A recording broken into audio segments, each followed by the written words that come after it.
É importante ressaltar que o batismo de Jesus, ele marca o início do ministério de Jesus. A gente tem um evento ali, uma teofania acontecendo, né, que é o céu se abrindo, a gente ouve, né, a voz de Deus falando, tu és meu filho amado, em quem me comprazo, e a gente tem a presença do Espírito descendo como pomba, e todos esses eventos, eles são muito ricos em significado, eles apontam para eventos também do Antigo Testamento, e eles também vão ajudar a formular esses significados posteriores, especialmente nos escritos paulinos. Então, são construções que depois ajudam a formular o próprio significado do batismo para o cristão, mas o que eu quero ressaltar, que há um diferencial, então, no batismo cristão. O batismo cristão, ele é esse rito que simboliza um rompimento dramático com um modo de vida anterior e a inclusão da pessoa na igreja. Então, ele vai receber essa conotação dentro da igreja, ou seja, ele está relacionado tanto com uma nova identidade, como com um novo modo de viver. Então, o batismo, ele tinha implicações éticas, implicações morais para os cristãos que estavam ali sendo adentrados na igreja.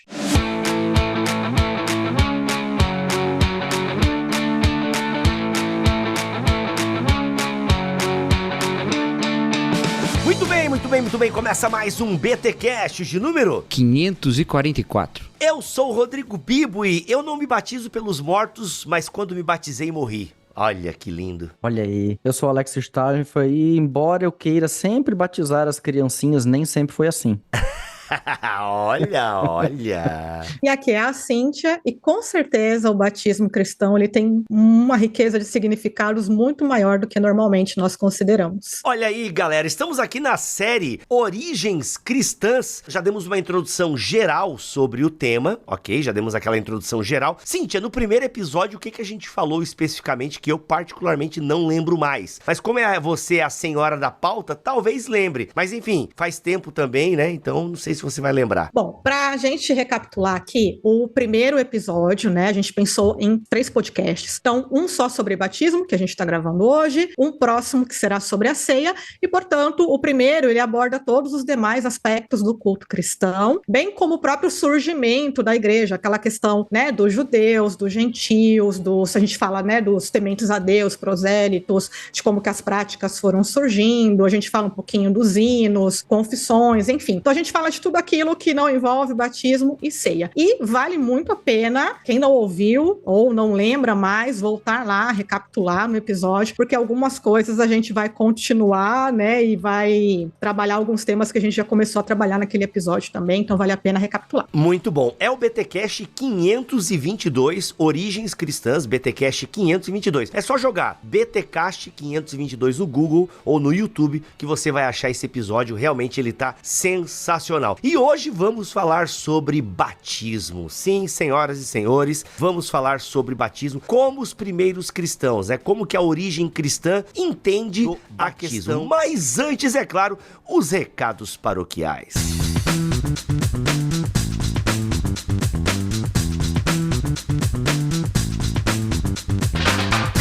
E aí, pessoal, quem tá falando aqui é Cacau Marques. Hoje o recadinho paroquial é comigo. Eu vim aqui para divulgar a EBT. Sim, a nossa escola Bibotalk de teologia. Vem estudar teologia com a gente. Você pode fazer parte da EBT através do plano mensal. Aí todo mês lá você paga a sua mensalidade e tem acesso a todo o nosso conteúdo. Também pode entrar no plano anual e aí você tem 30% de desconto. Nossa escola também tem mais de 120 aulas gravadas com diversos módulos já entregues e tem mais módulo entrando direto esse ano. Tem mais um monte que vai entrar. Tem aula nova toda semana. Tem mentoria comigo, eu mesmo, Cacau Marques, de 15 em 15 dias, ao vivo. A gente bate um papo lá e fica um bom tempo falando sobre as escrituras, teologia e tudo mais. Você tem materiais de apoio exclusivos para os alunos da EBT. Só os alunos da EBT têm conteúdos que nós mesmos produzimos. Você pode também assistir suas aulas offline no aplicativo da Hotmart. Tem e-books gratuitos, tem sorteio de livros teológicos e tem uma das coisas mais legais, uma comunidade de alunos no Telegram, onde nós estamos ali presentes, eu e o Bibo, e a gente tira dúvidas, a gente conversa, a gente amplia aquilo que foi aprendido nas aulas. É uma experiência muito legal. Vem participar com a gente da EBT, é só clicar no link da descrição desse BTcast e aí você já estará aí pronto para fazer parte da Escola Bibotalk de Teologia. Vem com a gente!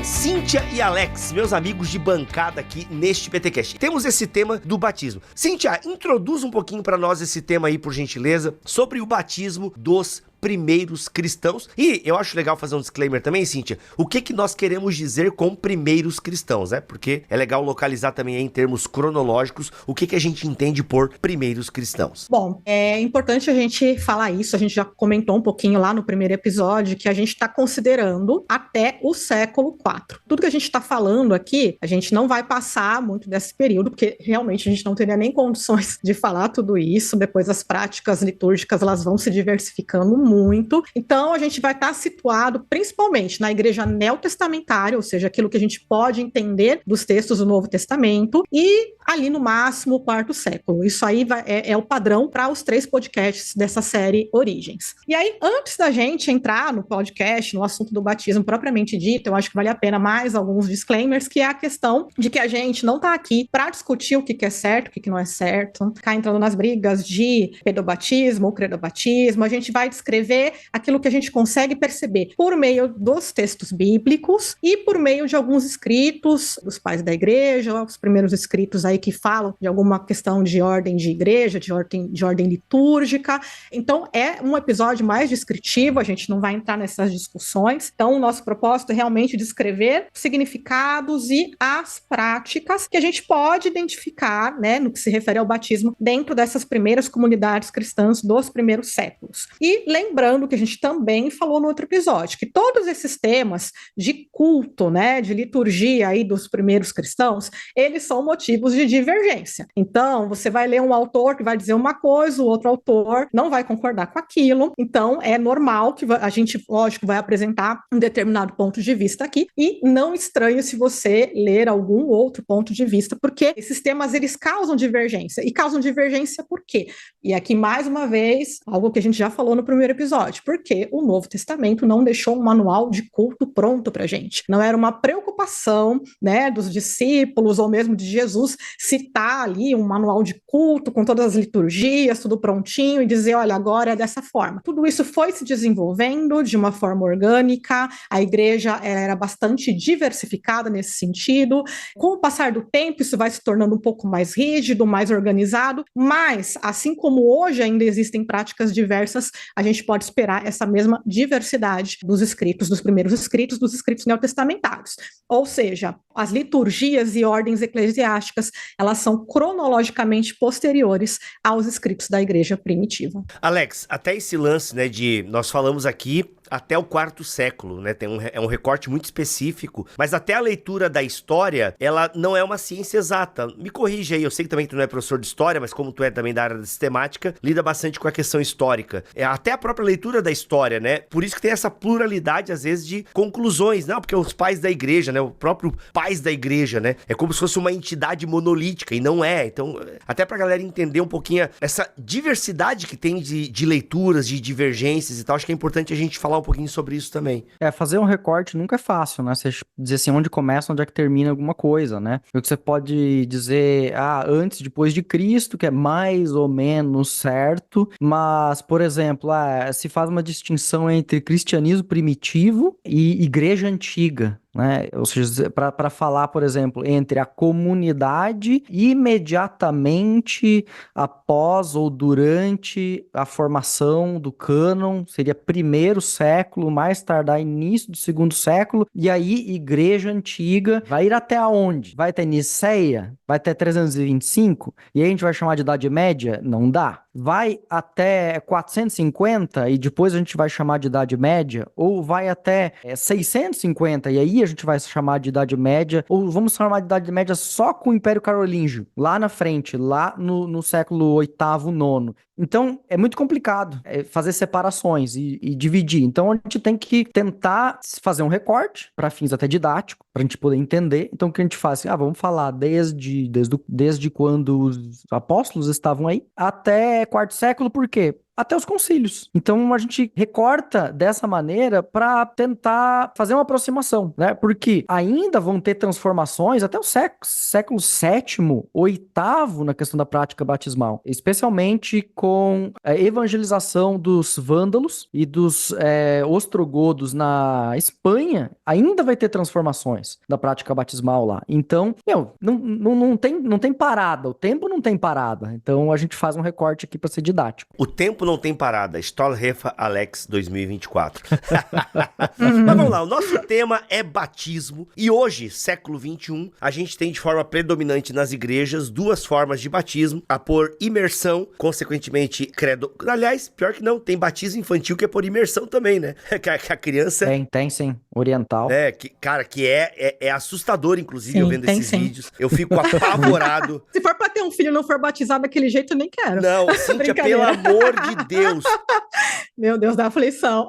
Tem um, cara, que eu não sei que igreja que é aquela, mano, que o sacerdote pega a criança e ele faz shablou, shablou, shablou. Mano, é assustador. A criança, ela vai odiar a igreja pro resto da vida, porque aquilo deve... Mas assim, ó, o negócio da imersão, ela é tão importante pro batismo que vai...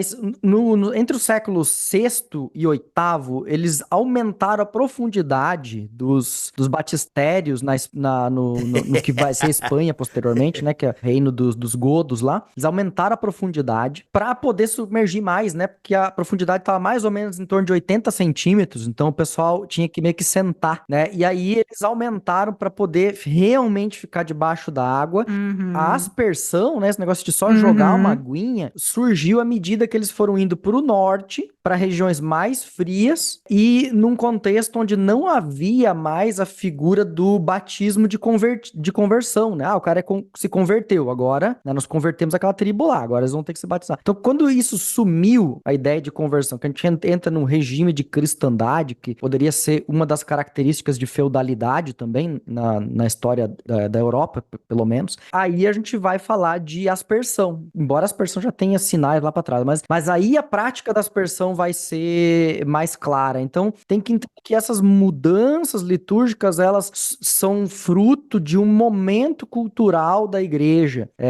Isso é importante a gente lembrar. E muitas vezes até do próprio contexto, né? É difícil a gente imaginar que os cristãos sempre tinham, por exemplo, um rio de água corrente ali próximo para fazer um batismo, como, por exemplo, o Filipe batizando o eunuco, né? Então, em alguns momentos, né, a própria Didaquê já vai prever isso, não vai ser possível, e você vai se adaptando, e essas adaptações elas aconteceram mesmo, não só com o batismo, mas com a ceia também, como a gente vai falar no próximo episódio. Legal, mas vamos lá então. Então a gente tem batismo por imersão e aspersão, a gente tem batismo de criança e batismo de adulto, né? Adultos que se convertem, são aí os credo batistas. Mas vamos lá, Tem duas categorias de batismo infantil ainda. Meu Deus do céu, sério? Tem duas categorias. Tem o batismo de recém-nascidos e o batismo de crianças. Caraca. Olha só, Agostinho cita o batismo do irmão de uma santa, agora fugiu o nome dela aqui. E o menino tinha 7 anos e ele conseguiu responder corretamente todas as perguntas que o bispo fez. Então ele foi batizado com 7 anos. E a gente tem também nos pais menções de batismos com 4 anos de idade, de crianças no 3º século com 4 anos. E a pergunta aí, então, é a partir de que idade, em que situações, mas isso aí vamos deixar rolar. Vamos primeiro ir para o que é batismo e por que se batiza e talvez as outras questões, depois a gente volta nessa. Conversar com gente que manja... Calma que a gente tá indo um pouquinho pra frente. Mas só pra pegar o gancho aqui no que o Alex falou, o Cipriano de Cartago, ele vai falar vai ter uma questão lá que eles vão tentar resolver se o bebê podia ser batizado no 1º ou 2º dia ou esperar até o 8º. Então, realmente tinha essa discussão de batizar bem cedo. Mas, enfim, eu acho que pra gente começar a falar do batismo, a gente primeiro precisa entender o rito em si, surgimento e outras, como a gente pode... Cíntia, vamos parar com essa... Eu só queria dizer que tem esse tipo de batismo, já virou uma discussão enorme aí, porque vocês são fera.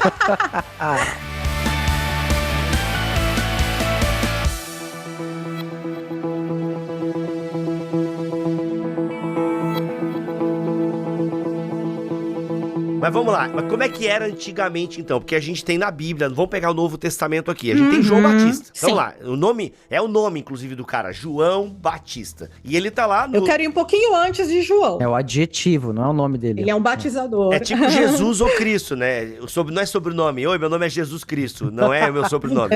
O sobrenome de José não era Cristo, né? Tá bom, mas vamos lá. Então tá. Mas eu digo assim, que a gente tem a ideia de batismo surge, a gente vê ali no Novo Testamento com João Batista. Mas pra entender João Batista, pra onde iremos? Pra gente entender a questão de batismo, é importante a gente saber que desde o Antigo Testamento, desde as comunidades de Qumran, desde o judaísmo antigo, desde até mesmo o cultos de religião de mistério no mundo greco-romano, sempre existiram rituais de purificação envolvendo água. Tá? Então, a água ela tem esse sentido, esses 3 significados que o David Allen pontua muito bem, que é o significado da morte, o significado da vida e o significado da purificação. E a água, então, é utilizada nesses ritos dessas diferentes comunidades ou religiões, vamos assim dizer, entre aspas, né, com as devidas considerações aí, né, anacronismos, mas a água ela tem esses sentidos e todos esses sentidos eles vão ser ressignificados no batismo cristão. Então, quando a gente olha, por exemplo, para Paulo, né, para os escritos paulinos, e ele trabalha muito a questão dos significados do batismo, a gente vai ver a questão da identificação com a morte de Jesus, com uma nova vida, um novo nascimento, com purificação, pecados, enfim. Então, é realmente uma riqueza de significados que está relacionado aí com a água. Então, quer dizer, o que eu quero dizer com isso? O batismo, ele não surge do nada, no sentido de uma prática, mas em termos de significado, o batismo cristão, ele é único e a gente vai falar a respeito desses significados. Como você disse, a gente começa aí com a figura de João Batista. E João Batista aparece ali nos sinóticos e em João, pregando um batismo de arrependimento, né? Então ele tá lá pregando, ele é aquela figura, né? Estranhona, né? Que tá lá no deserto e tá pregando aí arrependimento e tá dizendo o reino de Deus está próximo e tal, as pessoas estão indo até ele e a gente já tem aí algumas diferenças importantes no batismo de João que já vão apontar para o batismo cristão. Por exemplo, o batismo de João ele não era auto-administrado, a gente acabou de falar, João era quem batizava. Então, muitas vezes esses ritos eram auto-administrados, um banho de purificação que a própria pessoa fazia. Desculpa, eu lembrei daquele meme. Aquele menininho muito... É um menininho ou era uma menininha? Mas tava tão ansioso no tanque batismal que não sei o quê. E aí o pastor tava, né, falando as palavras. A criança pega e se joga na piscina e tal, cara. Muito bom, cara, muito bom. Desculpa, eu tô aqui só pra fazer piada, vai lá. Sozinho. A questão de que o batismo de João, ele não era repetível. O que quer dizer isso? Muitos desses rituais de purificação que a gente comentou, que já existia lá nas comunidades de Qumran ou entre os judeus, eles eram rituais que você tinha que fazer sempre. O batismo, ele é um rito único. Você batizou, enfim. Tá? Por fim, e aí uma diferença importante, né, entre o batismo de João para o batismo cristão. O batismo de João, ele não mudava a tua identidade, você continuava sendo parte do povo da aliança, do povo de Israel, era um chamado ao arrependimento com um viés escatológico da chegada do reino, enfim. Mas o batismo cristão, ele tem essa ideia de realmente você tem uma nova identidade, você tem o pertencimento à comunidade da fé, à família de Deus, enfim, então ele vai ter esse outro significado, mas é claro que o batismo de João, ele acaba sendo um antecedente. E aí a gente tem um evento que também é muito interessante, que todo mundo já deve ter se perguntado um dia, que é o próprio batismo de Jesus. Todo mundo já deve ter se perguntado,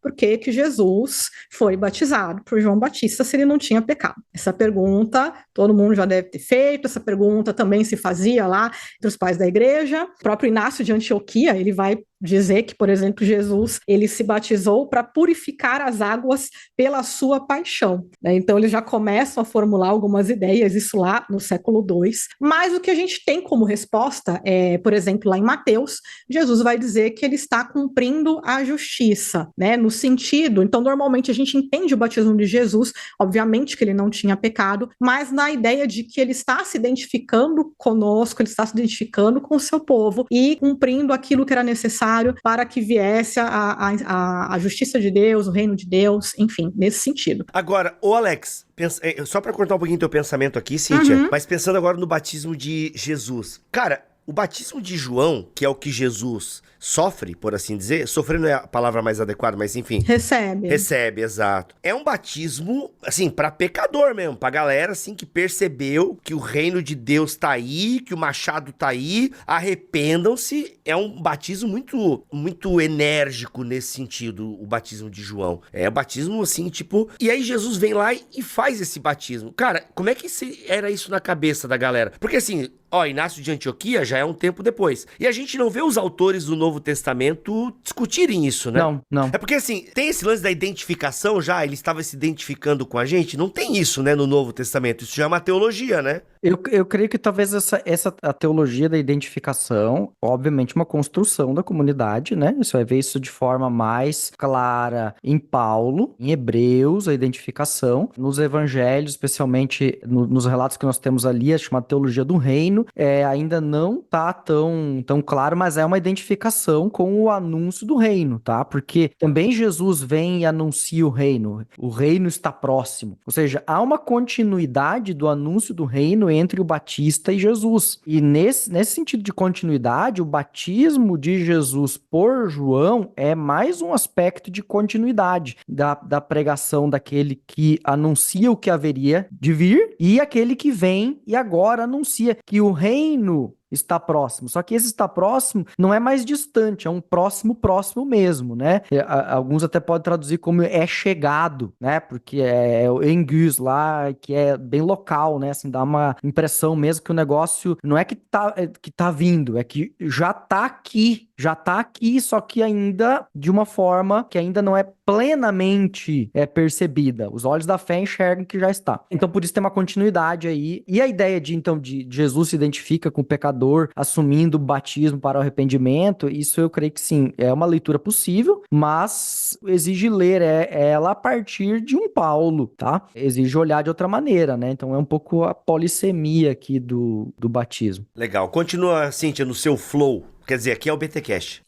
Bom, aqui só para a gente finalizar essa parte do batismo de Jesus, é importante ressaltar que o batismo de Jesus, ele marca o início do ministério de Jesus. A gente tem um evento ali, uma teofania acontecendo, né, que é o céu se abrindo, a gente ouve, né, a voz de Deus falando, tu és meu filho amado, em quem me comprazo, e a gente tem a presença do Espírito descendo como pomba, e todos esses eventos, eles são muito ricos em significado, eles apontam para eventos também do Antigo Testamento, e eles também vão ajudar a formular esses significados posteriores, especialmente nos escritos paulinos. Então, por exemplo, quando a gente fala, né, do Espírito, né, descendo como pomba, a gente já automaticamente associa com o Espírito lá na criação em Gênesis e a ideia de nova criação. Então, depois essas construções teológicas, elas vão surgindo, né? Quando a gente tem, por exemplo, né, a frase, tu és o meu filho amado, que me dá muita alegria, ou em quem me comprazo, a gente tem a conexão com o Salmo 2, o Salmo messiânico, a gente tem a conexão com o servo sofredor lá de Isaías. Então, são construções que depois ajudam a formular o próprio significado do batismo para o cristão, e a gente vai perceber esses significados quando a gente falar a respeito disso, e principalmente nas cartas de Paulo. É legal também ressaltar que Jesus usa o termo batismo com outras conotações. Quando, por exemplo, ele fala a respeito do sofrimento dele ou da paixão iminente, né? Por exemplo, lá em Marcos, né? Ele vai dizer, né? Vocês, quando tá aquela discussão dos discípulos, né? Quem vai ser o maior, quem vai sentar ao lado de Jesus e tal. E aí Jesus, ele vai dizer, né? Vocês podem ser batizados com o batismo que eu sou batizado. Vocês podem beber do cálice que eu vou beber, ser batizado com o batismo que eu sou batizado. Então, a ideia, né, do sofrimento de Jesus, ele vai fazer essa mesma construção lá em Lucas. Então, é interessante como esses sentidos, eles vão sendo aí trabalhados aí nos textos, e até que a gente chega ao batismo cristão mesmo, e aí a gente vai ter vários relatos dele acontecendo no texto de Atos, com uma diversidade muito grande, assim, nos relatos. Então, não adianta você achar que você vai encontrar em Lucas Atos, no relato ali de Lucas, um jeito certinho de como tem que ser um batismo, porque a gente tem vários batismos acontecendo, uma diversidade muito grande, isso é muito interessante também. E depois a gente vai ter algumas construções também, como a gente falou, principalmente no Corpus Paulino, mas a gente pode encontrar, infelizmente não dá tempo da gente falar tudo aqui, mas a gente tem a primeira carta de Pedro, Hebreus, que o Alex já mencionou, até Apocalipse, tem gente que encontra algumas coisas ali sobre batismo também. Então é isso, vai havendo essa construção, mas o que eu quero ressaltar para a gente mais ou menos fechar essa parte, que há um diferencial, então, no batismo cristão. O batismo cristão, ele é esse rito que simboliza um rompimento dramático com um modo de vida anterior e a inclusão da pessoa na igreja. Então, ele vai receber essa conotação dentro da igreja, ou seja, ele está relacionado tanto com uma nova identidade, como com um novo modo de viver. Então, o batismo, ele tinha implicações éticas, implicações morais para os cristãos que estavam ali sendo adentrados na igreja.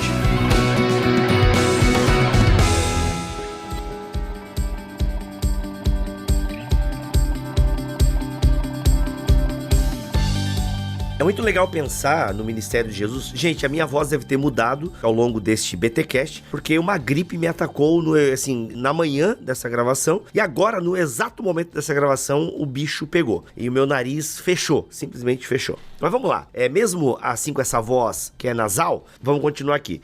Mas pensando no batismo de Jesus, né? E, aliás, o batismo que Jesus institui, porque na grande comissão a gente tem isso, né? Ensinem e batizem, né? A gente vai falar um pouquinho depois sobre a fórmula trinitária e tal. Aliás, eu acho que agora é esse aspecto já, né, Cíntia, na tua pauta, ou é o ponto 2 ainda? Não, a gente pode até ir para essa parte já. Da prática.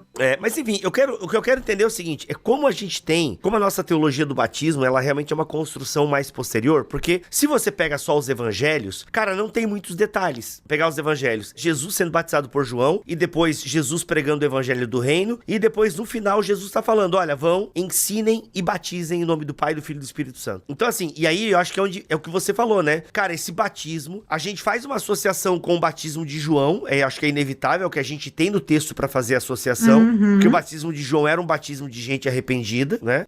Então isso aqui simboliza, né, um ritual de purificação do que está acontecendo no seu interior, uma parada assim. É o que a gente tem no primeiro momento nos evangelhos, né? Porque você não tem assim um curso batismal de Jesus, assim, ó, galera, é assim e tal. Não, aí você vai tendo na igreja, né, como você falou em Atos. Mano, é uma galera sendo batizada que alguns vão fazer até uma ginástica, não, tinha piscinas, né? Então, não, já o batismo de Atos 2 foi por imersão, porque tinha piscinas, banhos públicos e tal, em Jerusalém, tal. Enfim, né? Mas você tem o Filipe e o eunuco lá, entendeu? Cara, como é que foi o batismo daquele cara? Mas o fato é que parece, e isso fica evidente a partir dos textos e dos relatos, que sim, o batismo é uma prática instituída por Jesus, já praticada pelos cristãos do Novo Testamento. Isso tá ali com uma gama de significados, e o principal deles é isso, esse rompimento e o significado de eu me arrependi e agora eu caminho em fé. O que dá a entender esse lance de serem adultos, né, que passavam por esse rito. Então, pelo menos nas páginas do Novo Testamento, o que salta, assim, de forma clara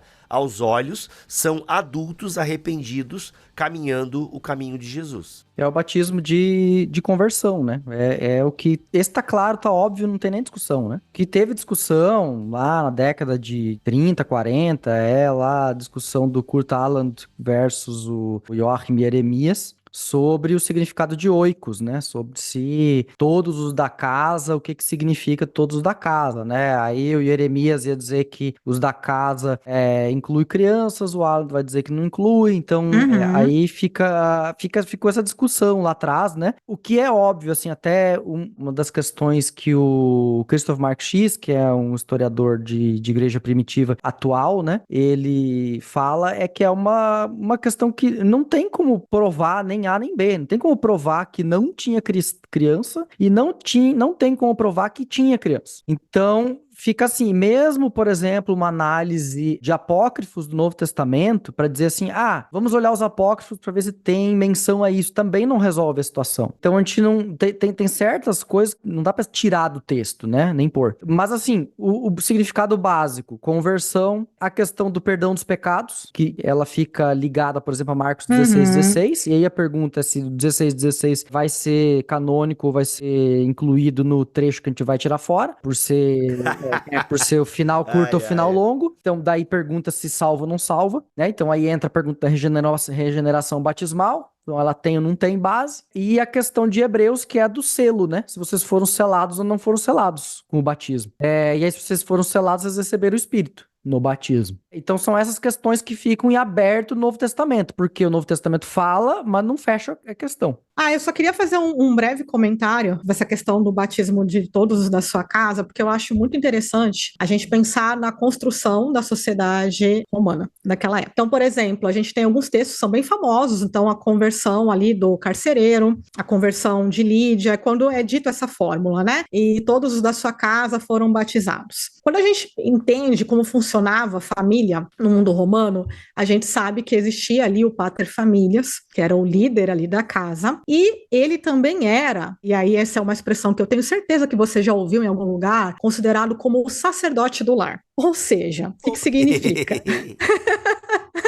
Significa que E podia ser exercido por mulheres quando o pai não estava. Sim, é o caso de Lídia, que era viúva, por exemplo, né? Exatamente. Então, só para deixar claro que também existiam materfamílias, vamos dizer assim, né? Então, as líderes ali da sua família. O que é importante isso? Esse líder, ele tinha várias responsabilidades sobre aquele grupo, inclusive a responsabilidade religiosa. Ou seja, o Deus que ele adorava, ou a religião que ele seguia, era a religião que todos os da sua casa abraçavam. Isso incluía, no caso, né, do paterfamílias, incluía a esposa, incluía os filhos, mas a família era muito mais ampla do que isso. Você tinha os escravos, né, ou seja, os servos também faziam parte, né, adotavam esse mesmo sistema de crença. Você poderia ter, inclusive, alguns funcionários e até mesmo clientes, porque a gente tem que lembrar que lá no Império Romano existia aquela ideia de patrono, cliente, né, de benfeitor, enfim. Então, às vezes, o cliente também devotava lealdade aos deuses do seu benfeitor, da casa do seu benfeitor. Então, é muito interessante a gente pensar nisso, né? Esse batismo de todos da sua casa, justamente por aquelas complexidades, né? A gente está falando, a igreja, ela surge nesse contexto judaico, nesse contexto gentílico, ela vai se adaptando a esses dois mundos, né? E é bem interessante a gente pensar que nesse contexto, realmente, crianças podem ter sido batizadas. Esse é um argumento comum para quem defende pedobatismo, né? Um dos principais, acredito, mas é muito interessante a gente pensar. E aí vem aquela pergunta, assim, né? Bem de crente 2024, né?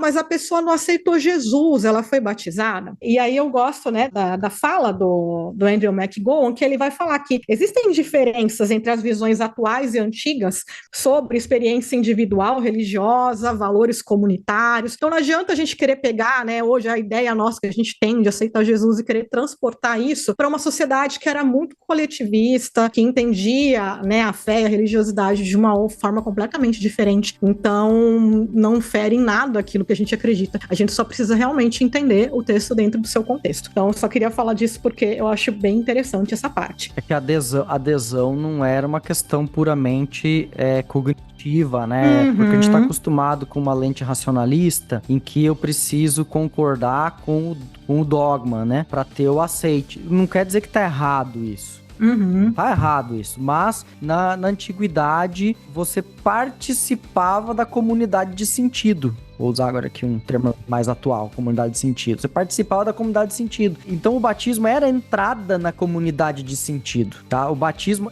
inclusive é um dos sentidos. Você é a membresia, né? Quantos amigos meus que eram luteranos chegaram num outro lugar, inclusive outro país, não tem uma igreja, e eles se sentiram em casa em uma outra igreja que não era luterana. E aí a pergunta, pois é, para ser membro aqui você tem que se batizar. Então, por quê? Porque o batismo é a recepção na comunidade, é o meio de entrada nela, né? Então, e aí a pergunta é, você crê? O que é o você crê? Por exemplo, lembra só a diferenciação entre fé objetiva e fé subjetiva no catolicismo, que tem longa data. Se é a fé subjetiva, que é aquilo no que eu me apego, ou a fé objetiva é os dogmas que tem validade por si. Então a gente precisa entender melhor o contexto para não ler o Novo Testamento apenas a partir da nossa ótica, né? Porque assim, a gente teria que botar os pais da igreja num baita de um balaio de heresia se a gente fizer isso, porque tem muita coisa lá que isso não vai concordar, tá? Por se lendo da nossa ótica. Por exemplo, batismo infantil. A maior parte da teologia do batismo infantil tem a ver com Agostinho do que com o Novo Testamento em si. É a interpretação de Agostinho de Novo Testamento. Por quê? Porque o batismo resolve o problema do pecado hereditário, tá? Então, é necessário que seja batizada a criança por causa da transmissão do pecado hereditário. Para quê? Para que habilite a criança a responder dom da graça, que é dado no batismo como promessa, na fé a posteriori, para que ele tenha salvação lá na frente. Mas isso só é possível se ele receber graça infusa, que já está presente, obviamente, já desde, pelo menos, Orígenes, na teologia oriental e ocidental, um pouquinho depois, ali no norte da África. Então, batismo infantil não é um tema tão simples assim. Não é só dizer assim, tinha ou não tinha no Novo Testamento, a gente resolve.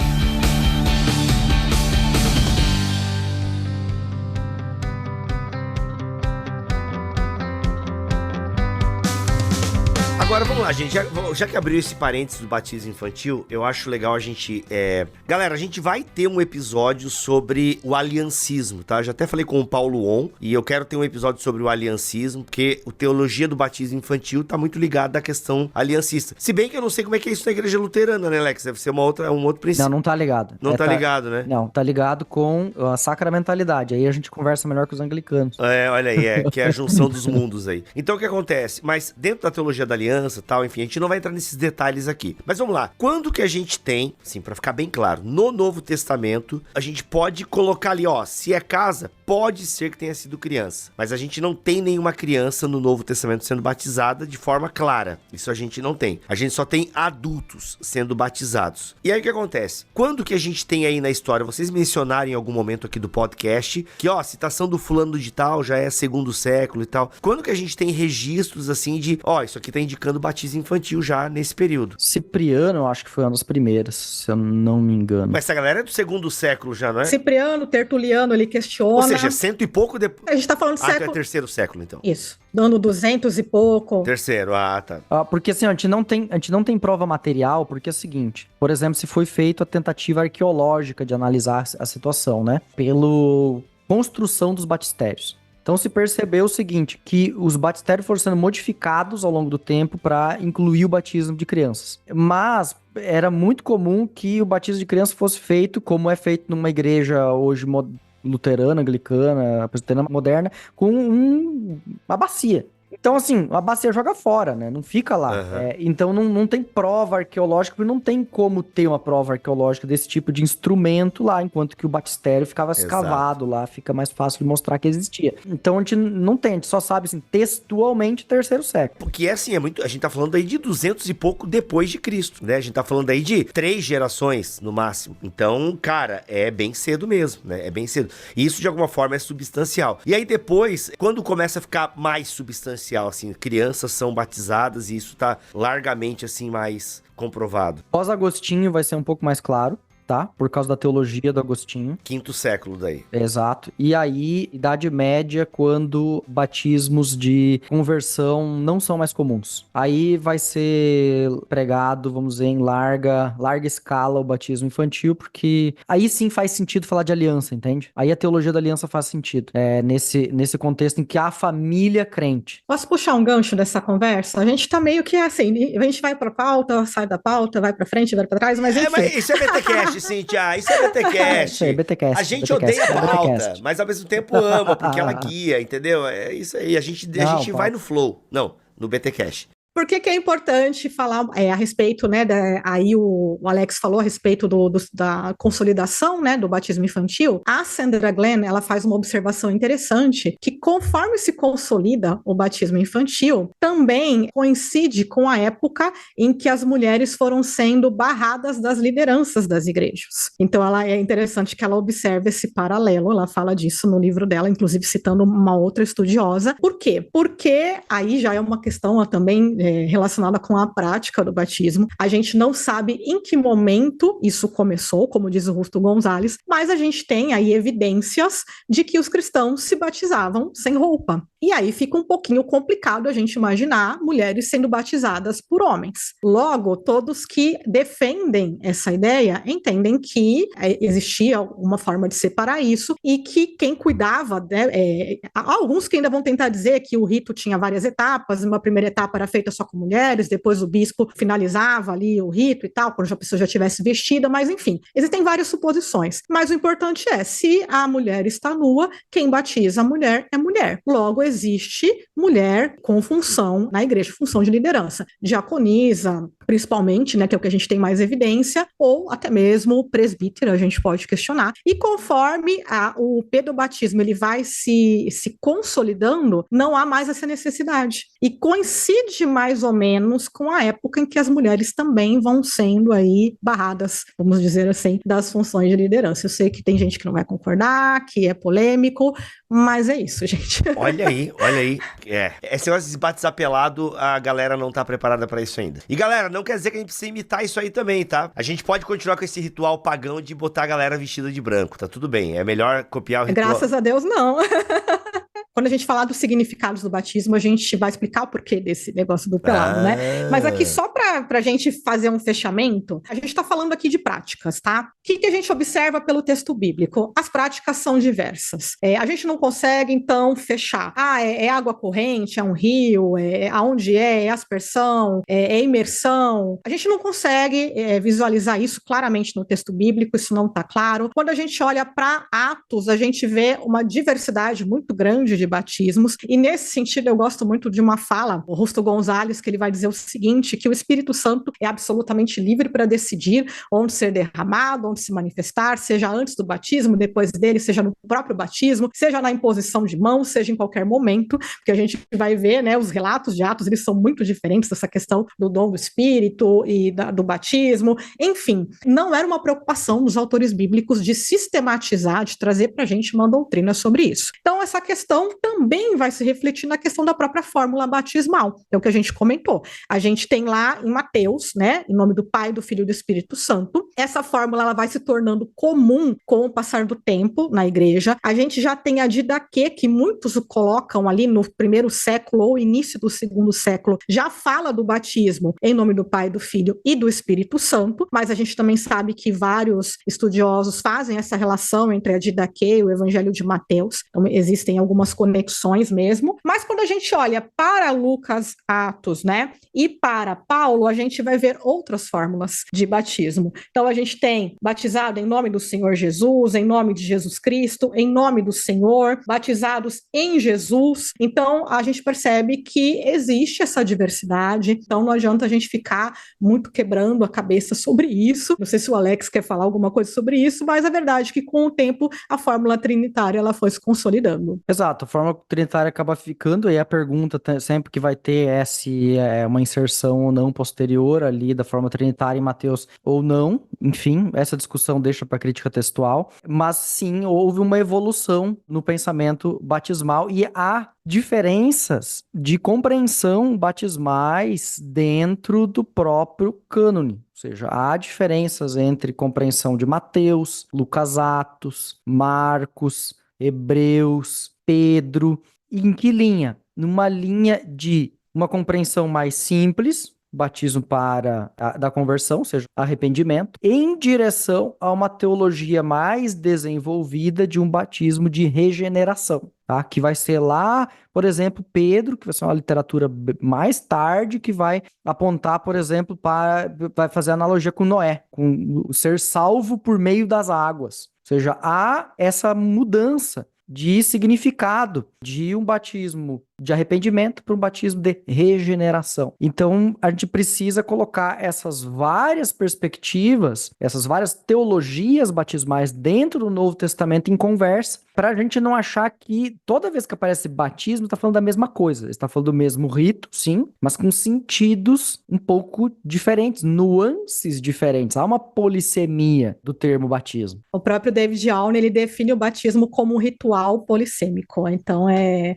isso mesmo. batismo, ele tem uma diversidade de significados. É bonito isso, né? Polissemia é bonito demais. Só para a gente fechar essa questão, então, das práticas e como isso vai mudando ao longo do tempo. Então, a gente vai tendo outros desenvolvimentos, né, a partir aí do primeiro século, até esse recorte que a gente falou, do século IV. Então, por exemplo, quando a gente olha o batismo da Bíblia, ele parece um batismo bem de bate-pronto. Por exemplo, o eunuco, ele estava lá, estava lendo o texto, tal, Filipe explicou para ele, por que eu não posso ser batizado? Então, vamos batizar. Então, o batismo, ele era, né, a pessoa entendeu a mensagem, entende quem é Jesus, tal, batiza. Com o tempo, o batismo ele vai ficando um pouco mais complicado. E aí vai surgindo, por exemplo, a catequese, que alguns autores vão colocar, por exemplo, Hipólito vai falar de até 3 anos de catequese, então o negócio vai ficando meio complicado. E o Rusto Gonzalez, ele dá uma explicação para isso, para essa necessidade de um ensino antes do batismo, que faz muito sentido, que é o fato de que antes, né, quando você olha, por exemplo,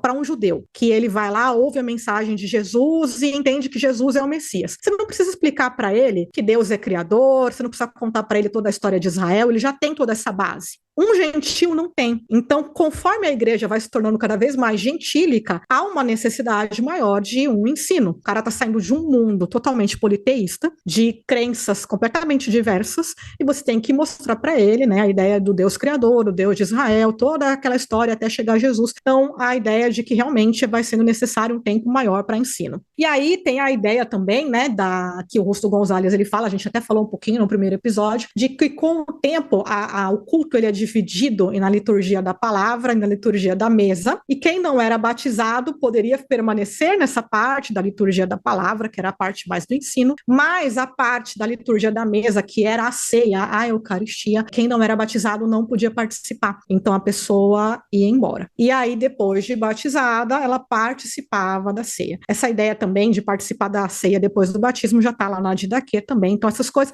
elas vão ficando mais complicadas, elas vão se desenvolvendo, né? Que é super comum em vários temas da teologia, né? E, gente, Didaquê é uma parada muito cedo, né? Didaquê é segundo século, né? E aí outras coisas vão surgindo. A recitação do credo, unção com óleo, rituais de exorcismo, então a pessoa tinha que renegar Satanás, e várias outras coisas que vão surgindo. A questão de dias, aí tinha uma unção antes do batismo, uma unção depois do batismo. É claro que a gente está falando de documentos que eles podem não refletir a totalidade da cristandade, eles podem refletir apenas um tempo e uma determinada localidade. Mas a gente encontra essas coisas todas, né? Principalmente Hipólito vai falar sobre isso. A gente tem também a questão da associação, eu falei um pouquinho disso no primeiro podcast, com alguns dias específicos, conforme o calendário litúrgico ele vai se construindo. Então, por exemplo, era comum batizar as pessoas no domingo de Páscoa ou no domingo de Pentecostes, e também a questão dos batistérios que eles iam assumindo aí,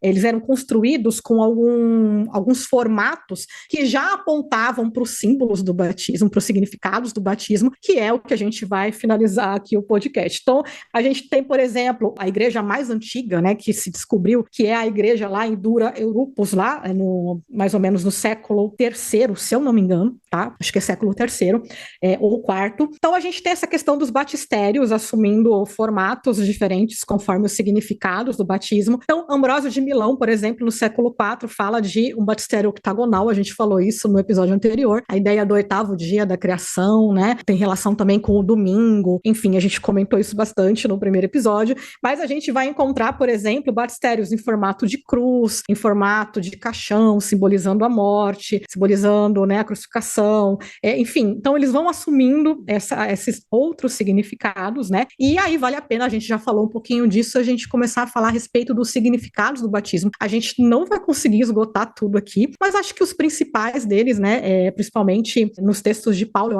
eu gosto muito de Paulo, acho que ele desenvolve muito bem isso, a gente vai comentar. Eu sou suspeito, mas é que eu gosto muito de Romanos 6, né? Identificação com a morte e a ressurreição, pra mim, faz muito sentido, apesar de não ser um significado muito empregado pregado no meio luterano, que acaba preferindo Marcos 16, né? Quem crer e for batizado será salvo, né? Acaba ficando muito disso por causa da ênfase do Lutero nisso. Mas eu gosto muito de Romanos 6, né? Porque essa justamente a ideia de despir-se da velha natureza, ser batizado como afogamento do velho homem, a morte e a identificação com a morte, e aí o ressurgir das águas, levantar-se das águas como o levantar-se da nova vida, né? Do túmulo para a nova vida. Esse é um dos significados que eu particularmente gosto muito, eu acho muito rico esse texto de Paulo, porque não fica só no externo, mas há uma conexão entre o que está acontecendo no rito externo, com a água, com a realidade que está acontecendo internamente no ser humano, enquanto ser pessoa que está sendo regenerada, ou seja,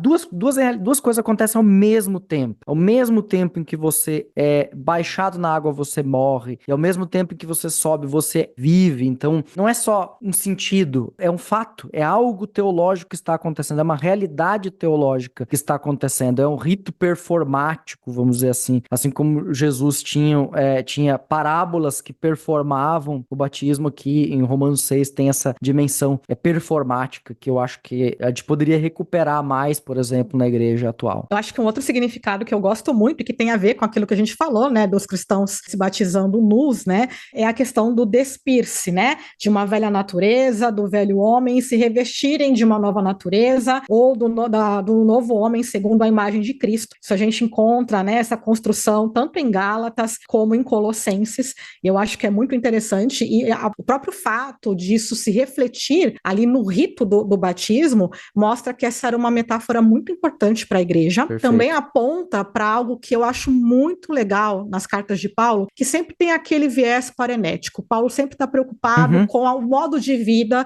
dos cristãos. Isso. Então não é simplesmente um rito, aquilo tem implicações práticas na forma como os cristãos vão viver. Perfeito. Então, eu gosto muito desse sentido também. Isso eu acho que é interessante, acho que a gente separou, quase que semioticamente, né? A gente separou assim, uma coisa é o significado, outra coisa é o efeito. Quando a gente separou essas duas realidades, a gente perdeu que isso implica em algo para mim. Ser batizado implica, ele traz consequências para minha vida. E não é apenas como se fosse, porque a preocupação é assim, não, mas aí a gente vai ter uma visão mágica de batismo, então molhou a água lá, já produziu a regeneração. Não, mas o ser batizado tem que ser algo que torna consciente de quem eu sou como cristão, do meu compromisso com Cristo e com a igreja, porque agora eu faço parte da igreja. Eu fui trazido para dentro da comunhão por meio desse batismo. E ele me identifica com o próprio Cristo, que também foi batizado, que ordenou esse batismo. Então tem uma série de sentidos aqui que eu acho que a gente precisa recuperar. Nenhuma igreja acha que batismo é secundário. Porque se achasse que batismo era secundário, não obrigava as pessoas a batizar para se tornar membro. Então ele não é secundário, ele é fundamental. Só que a pergunta é se esse fato de ele ser tão essencial tá trazendo consequências também para a vida cristã, para a espiritualidade, para a vida como igreja. Eu acho que isso é fundamental, né? E para Paulo isso estava muito claro,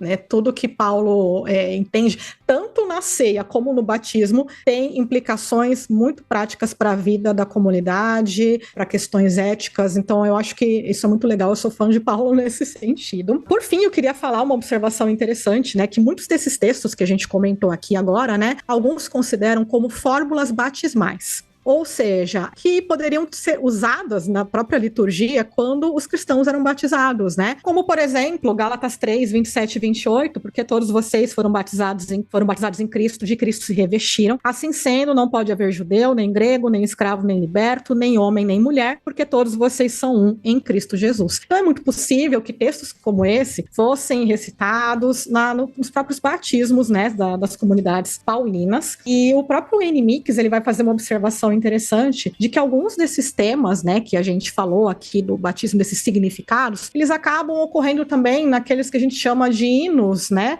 cristológicos, né, que falam ali de Jesus, da kenose, né, de Jesus, aquele movimento de descida, né, até o servo para depois ele ser exaltado. Então pode ser que esses hinos também tenham surgido, né, ou esses temas num contexto de batismo. Tudo isso são elucubrações. Infelizmente a gente realmente não sabe muito como eram esses cultos, mas existem possibilidades bem interessantes.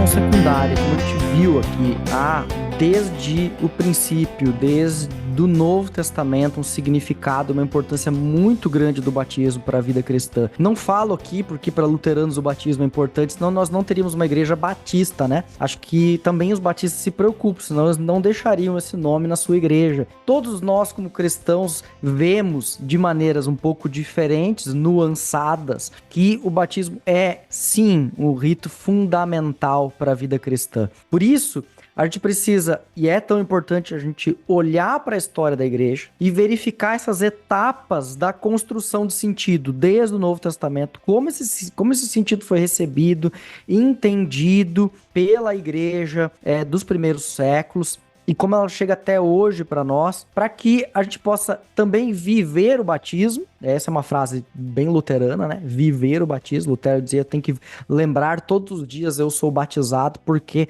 não é porque é automático, mas eu preciso lembrar disso para lembrar da minha identificação com Cristo, para me lembrar que eu sou nova criatura, para me lembrar que eu morri e nasci de novo, para me lembrar da regeneração dos meus pecados, para me lembrar que eu fui revestido de Cristo. E a gente precisa ter isso em mente. Essa semana a gente acendeu a vela de batismo do nosso Isaac. E, como luterano, foi batizado de criança. A gente acendeu a vela batismal e a gente conversou, ele tem 8 anos agora, a gente conversou sobre o significado do batismo. Nós conversamos sobre a importância dele manifestar a sua fé publicamente, de ele confessar a Cristo publicamente, de ele entender o que Cristo fez por ele. Ou seja, é fundamental a gente lembrar, mesmo que a gente pense de diferentes ângulos sobre isso, no batismo como um ponto de partida para a fé cristã de cada um. Cara, é muito legal pensar isso, porque essa frase de Lutero, né, que inclusive eu aprendi também quando fiz a faculdade luterana, é muito bacana, porque eu venho, né, católico não praticante, então obviamente fui batizado quando criança, e depois vou para uma religião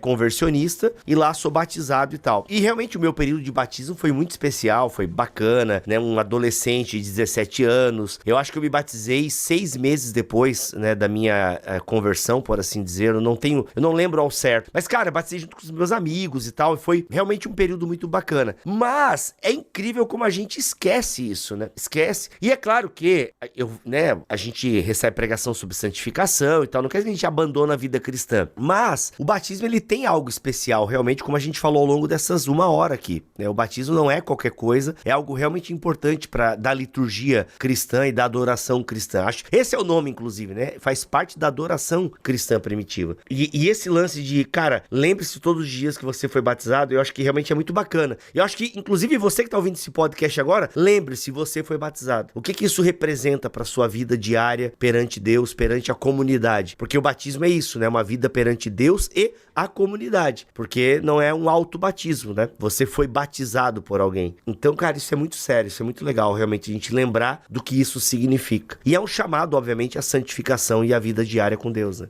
Gente, eu separei aqui uma citação que eu gosto bastante, que tem bastante relação com o que o Alex falou, com o que a gente está falando aqui, a ideia da identificação com Cristo, toda essa riqueza de significados que a gente, como igreja, essa foi a minha entrada no podcast, a gente precisa recuperar isso, porque ela realmente tem implicações práticas para a nossa vida cristã, como o Paulo deixava bem claro. E eu quero ler uma frase do Ratzinger, que ele diz, né, que seguir o convite para o batismo significa entrar no lugar do batismo de Jesus e, assim, na sua identificação conosco, receber a nossa identificação com ele. Acho que é fundamental a gente pensar sobre o nosso batismo, não somente como um dia bacana, um dia que nos emocionou, mas realmente essa riqueza de significados teológicos e o que ele implica na minha identidade e na minha prática cristã. Perfeito. E para encerrar esse episódio, galerinha, uma indicação de literatura. No outro episódio já indicamos, né? Não sei se serão os mesmos livros.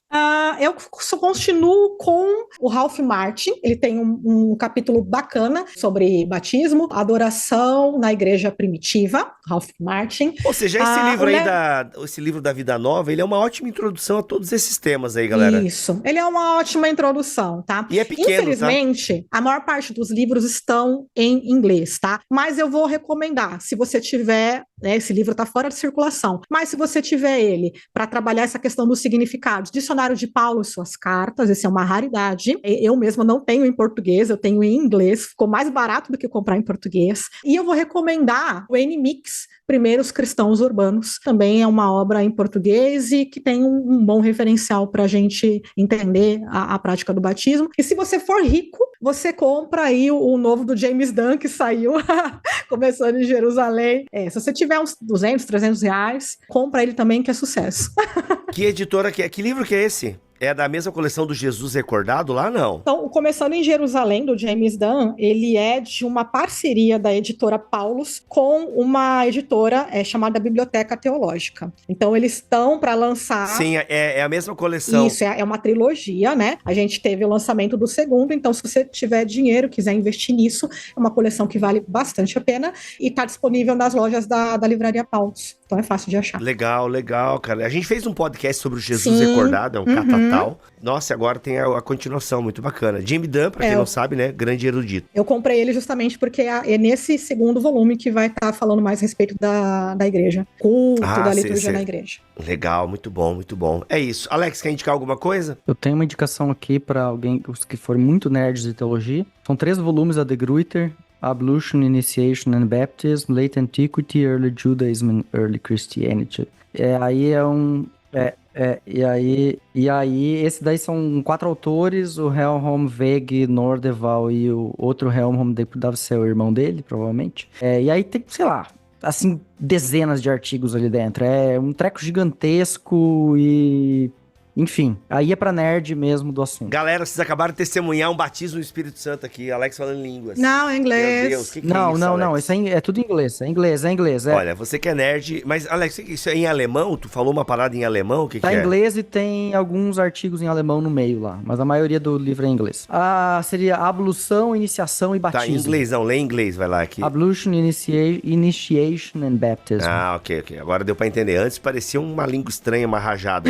Mas tá tudo certo. É isso, galera. Voltamos, né, depois, em algum momento, com o próximo episódio dessa série Origens Cristãs, falando da ceia do Senhor. E aí, como é que era essa ceia, hein?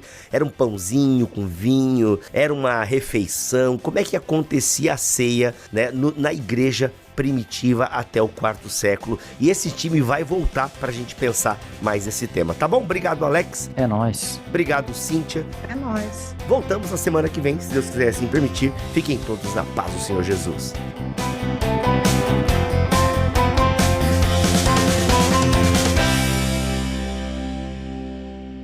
Este podcast foi editado por Bibotalk Produções.